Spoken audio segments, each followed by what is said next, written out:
चली सतगुरु जी के द्वारे। चला हो चली सतगुरु जी के द्वारे। चला हो चली सतगुरु जी के द्वारे।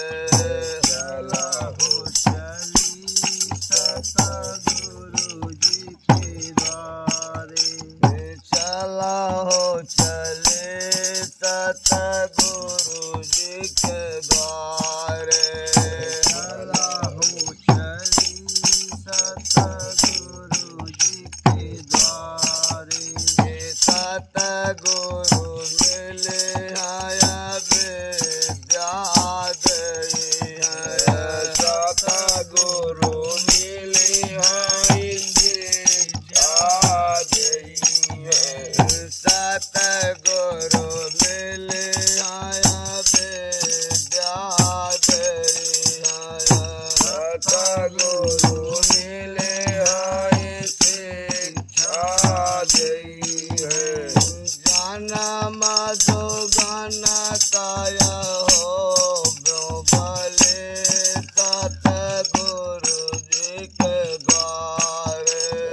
जन्म जोगन कही हो भले सतगुरु जी के द्वारे। चला हो चले सतगुरु जी के द्वारे। चला हो चली सतगुरु जी के द्वारे। चौदह मंजिल दस दरवाजा। चौदह मंजिल दस दरवाजा। चौदह मंजिल दस दरवाजा। चौदह मंजिल दस दरवाजा। बूढ़े चौदह मंजिल दस दरवाजा। सानी करे गया कौनी गले सतगुरु जी के द्वारे। सानी करे गया कौनी गले सतगुरु जी के द्वारे। आवाज चली सतगुरु जी के द्वारे। बुढ़ी चलाओ हंसा मान सरोवर। बुढ़ी चलाओ हंसा मान सरोवर। बुढ़ी चलाओ हंसा मान सरोवर। बुढ़ी चलाओ मान सरोवर। फूल फुलाए जहाँ कुसुम खिले सतगुरु जी के द्वारे।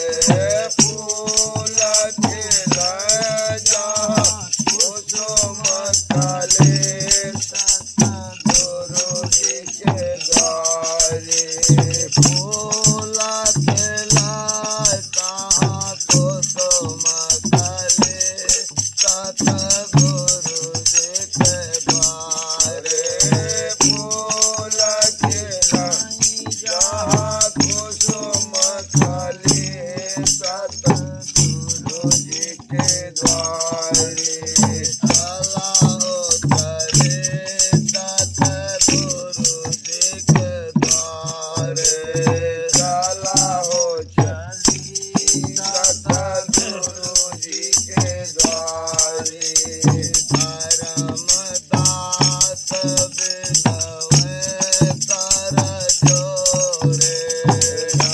धर्मदास बिनवाई कर जोरे। धर्मदास बिनवे कर जोरे।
दयाल की जय।